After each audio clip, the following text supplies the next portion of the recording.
नमस्कार दर्शकों, पूंछ विजन देख रहे हैं आप और मैं हूं निपुण गुजरिया।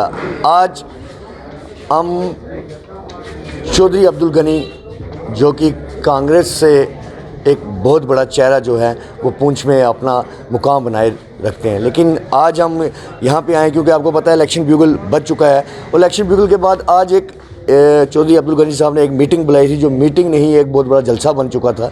तो उसी को लेके चौधरी अब्दुल गनी साहब हैं जो उनसे बात करेंगे, क्या कहना है उनका और कौन से निशान से उनका जो है इस बार दावेदारी रहेगी और कौन से निशान पे जो उनके वोटर हैं उस बटन को वो दबाएंगे। तो चौधरी अब्दुल गनी साहब हमारे साथ हैं, उनसे बात करेंगे। जनाब बताएं क्या रहेगा इस बार इलेक्शन में। बिस्मिल्लाहिर्रहमानिर्रहीम।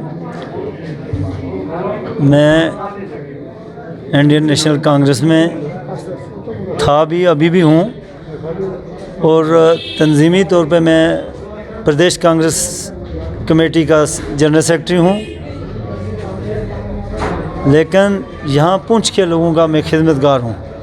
हमने एक कोशिश की थी यहाँ तिनका जमा करके कांग्रेस को मजबूत करने की, और ये अल्लाह का करम था और इस अवाम का प्यार था।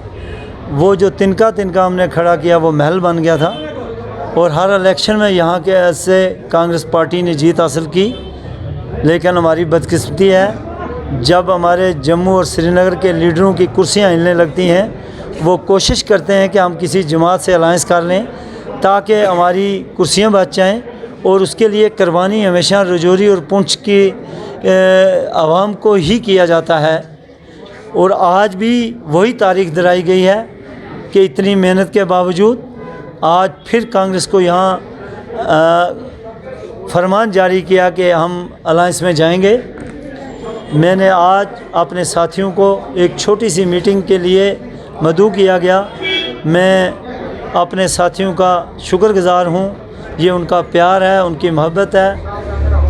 वो जिस जोश से आज यहाँ इकट्ठे हुए, मैं भी इस चीज़ से हैरान हूँ कि हमने एक मशावरती कमेटी के लिए हर गांव से एक दो आदमी को यहाँ दावत दी थी, लेकिन हज़ारों की तादाद में जो मेरे साथी यहाँ इकट्ठे हुए, उसके लिए मैं उन तमाम का शुक्रगुज़ार भी हूँ।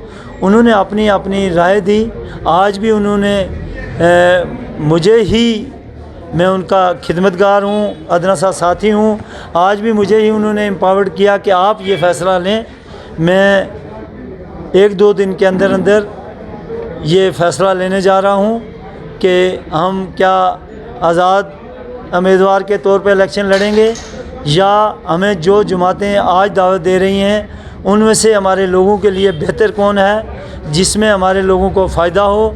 हमारे इलाका जात की तामीर और तरक्की के मसाइल हैं, हमारे बॉर्डर के कई मसाइल हैं, हमारे बेरोज़गार बच्चों के मसाइल हैं। हमें इन तमाम चीज़ों को मद्देनज़र रखते हुए हम ये फ़ैसला 2 दिन के अंदर इंशाल्लाह 2-3 दिन के अंदर लेंगे और जिस जमात से इलेक्शन लड़ेंगे, यहाँ मुझे पूरी उम्मीद है कि जो हमारी रवायत रही है हिंदू मुस्लिम सिख इत्तेहाद, मैंने जब से सियासत में कदम रखा है, हमने कभी भी बरादरियों को मजहबों को आपस में नहीं बांटा। हमने कभी पहाड़ी और गुजर की बात नहीं की, हमने कभी भी हिंदू सिख और मुसलमान की बात नहीं की। हमने हमेशा कोशिश की है, एक खिदमतगार का काम भी यही होता है कि हमारे मसाइल ही इतने हैं कि अगर हम इन चीज़ों की तरफ चले जाएंगे तो हम 70 साल में इसीलिए पिछड़ते रहे कि हमारे सियासतदानों ने सबसे इजी जो वे था वो तलाश किया कि यहाँ बरादरियों में बांटो लोगों को और डिवाइड करो। चौधरी साहब एक चीज़ जानना चाहेंगे कि जैसे कि आज आपने एक मीटिंग बुलाई, मीटिंग एक जलसे का रूप लेगी, मतलब लोगों का प्यार जो है वो उमड़ के आपके लिए सामने आ रहा है, तो मतलब आप अभी तक आपका पार्टी सिंबल जो है वो अभी तक डिसाइड नहीं हुआ है। अभी अपने बात में ये भी कहा कि हम आज़ाद लड़ेंगे या किसी पार्टी जो हमारे पास आ रही हैं उनका मैंडेट लेके लड़ेंगे, तो मतलब पूरा क्लियर पिक्चर ये है, ये अभी तक नहीं हो रही है। इस क्लियर पिक्चर को लोगों तक आपकी मतलब समय बहुत कम है, टाइम बहुत कम है, तो उसको आप कैसे लोगों तक पहुँचाएँगे? देखो, हम जिस जमात में भी जाएंगे, हम एक ही चीज़ मद्देनज़र रख के जाएंगे कि हमारे पुंछ के लोगों का मुस्तकबिल कहाँ बेहतर है।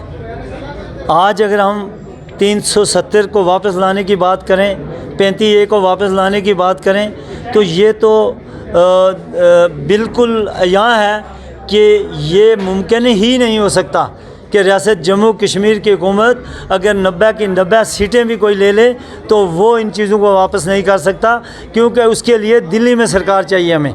तो वहाँ सरकार बनते बनते यहाँ की सरकारें कहीं ख़त्म हो जाएंगी। तो इसलिए मैं जो बाकी पार्टियाँ कह रही हैं कि हम 370 ख़त्म करेंगे, हम पहाड़ियों का जो कोटा है वो ख़त्म करेंगे। आज आवाम बेहतर जानती है। ये 70 साल का नारा इनका, इन्होंने इस 370 को खोखला किया। इन्होंने बीजेपी के साथ मिल के हमेशा इन्होंने सेंटर की जो जमात भी उसके साथ मिल के इसको खोखला करते रहे। और आज आवाम बेवकूफ़ बनने वाली नहीं है। आज का बावजूद वोटर जो है पढ़ा लिखा तबका है, इंटरनेट से जुड़ा हुआ है, सोशल मीडिया से। आज गांव के लोग इतने अवेयर हैं पॉलिटिकली, इतना मैं भी नहीं हूँ। वो बेहतर जानते हैं कि झूठ झूठ है और सच सच है। आज हम पीछे नहीं मुड़ के देखेंगे।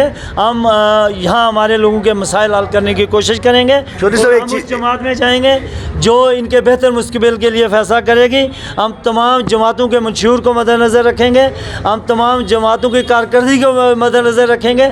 हम ये देखेंगे कि हमारे गरीब अवाम के लिए किसने क्या किया है, और जो हमें मेरिट पर लगी हम उस जमात में इंशाल्लाह शामिल होंगे। ठीक है, चौधरी गनी अब्दुल चेहरा जो है वो सामने तो आ चुका है, ये क्लियर हो चुका है कि वो इलेक्शन लड़ेंगे। लेकिन एक चीज़ सामने नहीं आ रही है कि अभी पार्टी सैम्पल जो आपका अभी तक सामने नहीं आया, उसको भी छोड़ते हैं। हम ये कहते हैं कि अगर चौधरी गनी अब्दुल गनी जो है इलेक्शन लड़ रहा है तो उनका मेन जो मैनिफेस्टो है, उनके कौन से ऐसे पहलू रहेंगे जो मैनिफेस्टो में जो लोगों के लिए, जो अवाम के लिए होंगे, वो मैनिफेस्टो पहलू क्या रहेंगे? हमारा सबसे बड़ा जो पहलू है, सबसे बड़ा वो हमें जो एक चीज़ विरासत में मिली है, हिंदू मुस्लिम सिख भाईचारा, सबसे पहले हम उसको मजबूत करेंगे।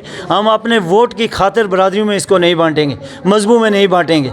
दूसरा हमारे सबसे बड़ा मसला है, आज भी हम हिंदुस्तानी शहरी होने के नाते जो हमारी बेसिक ज़रूरियात ज़िंदगी हैं, जो एक हिंदुस्तानी के शहरी का हक है, आज भी हमारे लोग उससे कोसों दूर हैं। हमने छोटी सी कोशिश की है 2 ब्लॉकों में, लेकिन अभी भी हम उस पर वहाँ नहीं पहुँच पाए जो इनके हक हैं। हम इनको हक दिलाने के लिए, ख्वाह इनके पानी के मसाइल हों, बिजली का मसाइल हों, अच्छे स्कूलों की बात हो, अच्छे हॉस्पिटल की बात हो, यहाँ पढ़े लिखे बच्चों के रोज़गार की बात हो, इन चीज़ों को पूरा करने के लिए हमारा एजेंडा भी यही है। और इंशाअल्लाह इसी मिशन को हम आगे लेकर चलेंगे। हमने काम किए हैं 4 साल के अंदर 5 के, यहाँ BDC DDC और मेरे साथी पंच सरपंच साहिबान की कारकर्दगी यहाँ की आवाम के सामने है।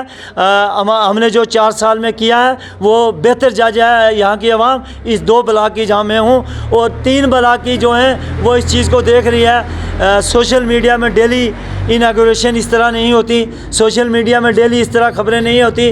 किसी रोड पे ब्लैक टॉपिंग होती है तो आती है, कहीं PHE की स्कीम स्टार्ट होती है, कहीं नई रोड शुरू की जाती है, तभी वो चीज़ें सोशल मीडिया में आती हैं। डेमोक्रेसी की जो तीसरी आँख है ना, वो है यहाँ का मीडिया, और आपसे बेहतर जज कोई नहीं है। मुझे उम्मीद है ठीक है, चौधरी गनी अब्दुल चेहरा जो है वो सामने तो आ चुका है, ये क्लियर हो चुका है कि वो इलेक्शन लड़ेंगे। लेकिन एक चीज़ सामने नहीं आ रही है कि अभी पार्टी सैम्पल जो आपका अभी तक सामने नहीं आया, उसको भी छोड़ते हैं। हम ये कहते हैं कि अगर चौधरी गनी अब्दुल गनी जो है इलेक्शन लड़ रहा है तो उनका मेन जो मैनिफेस्टो है, उनके कौन से ऐसे पहलू रहेंगे जो मैनिफेस्टो में जो लोगों के लिए, जो अवाम के लिए होंगे, वो मैनिफेस्टो पहलू क्या रहेंगे? हमारा सबसे बड़ा जो पहलू है, सबसे बड़ा वो हमें जो एक चीज़ विरासत में मिली है, हिंदू मुस्लिम सिख भाईचारा, सबसे पहले हम उसको मजबूत करेंगे। हम अपने वोट की खातिर बरादरियों में इसको नहीं बांटेंगे, मजहबों में नहीं बांटेंगे। दूसरा हमारे सबसे बड़ा मसला है, आज भी हम हिंदुस्तानी शहरी होने के नाते जो हमारी बेसिक ज़रूरियात ज़िंदगी हैं, जो एक हिंदुस्तानी के शहरी का हक है, आज भी हमारे लोग उससे कोसों दूर हैं। हमने छोटी सी कोशिश की है 2 ब्लॉकों में, लेकिन अभी भी हम उस पर वहाँ नहीं पहुँच पाए जो इनके हक हैं। हम इनको हक दिलाने के लिए, ख्वाह इनके पानी के मसाइल हों, बिजली का मसाइल हों, अच्छे स्कूलों की बात हो, अच्छे हॉस्पिटल की बात हो, यहाँ पढ़े लिखे बच्चों के रोज़गार की बात हो, इन चीज़ों को पूरा करने के लिए हमारा एजेंडा भी यही है। और इंशाअल्लाह इसी मिशन को हम आगे लेकर चलेंगे। हमने काम किए हैं 4 साल के अंदर 5 के, यहाँ BDC DDC और मेरे साथी पंच सरपंच साहिबान की कारकर्दगी यहाँ की आवाम के सामने है। हमने जो 4 साल में किया है वो बेहतर जायजा है यहाँ की आवाम। इस 2 ब्लॉक की जहाँ मैं हूँ और 3 ब्लॉक की जो हैं वो इस चीज़ को देख रही है। सोशल मीडिया में डेली इनागोरेशन इस तरह नहीं होती, सोशल मीडिया में डेली इस तरह खबरें नहीं होती। किसी रोड पे ब्लैक टॉपिंग होती है तो आती है, कहीं पीएचई की स्कीम स्टार्ट होती है, कहीं नई रोड शुरू की जाती है, तभी वो चीज़ें सोशल मीडिया में आती हैं।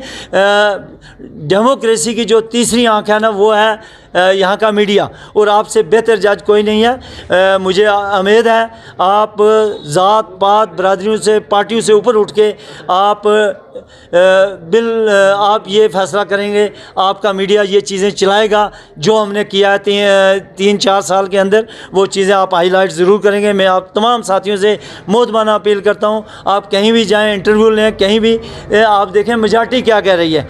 1-2 चुने हुए उनके एजेंट कहीं मिल गए आपको, अगर वो बात करेंगे वो नहीं है। जो मेजॉरिटी गाँव की कह रही है वो क्या कह रही है, आप उसको सुने, आप देखें और उसी चीज़ को चलाएँ। इंशाल्लाह बहुत जल्द आन करीब हम 1-2 दिन के अंदर ही आपको इस चीज़ से भी बाखबर करेंगे कि हम किस जमात में जा रहे हैं। वो जल्दी फैसला करेंगे, क्योंकि हमारे पास दिन बहुत कम है, 34 दिन गिने हुए हैं, हम इनको ज़ाया नहीं करना चाहते। तो मैंने ये मीटिंग इसलिए बुलाई ताकि मेरे साथी अपने काम पर डट जाएं, और वो अल्लाह के फजल से मेरे जाने की ज़रूरत नहीं है। मेरे साथी जहाँ खड़ा है जो, वो उन मेरे साथी वोटरान के पास भी जाएगा।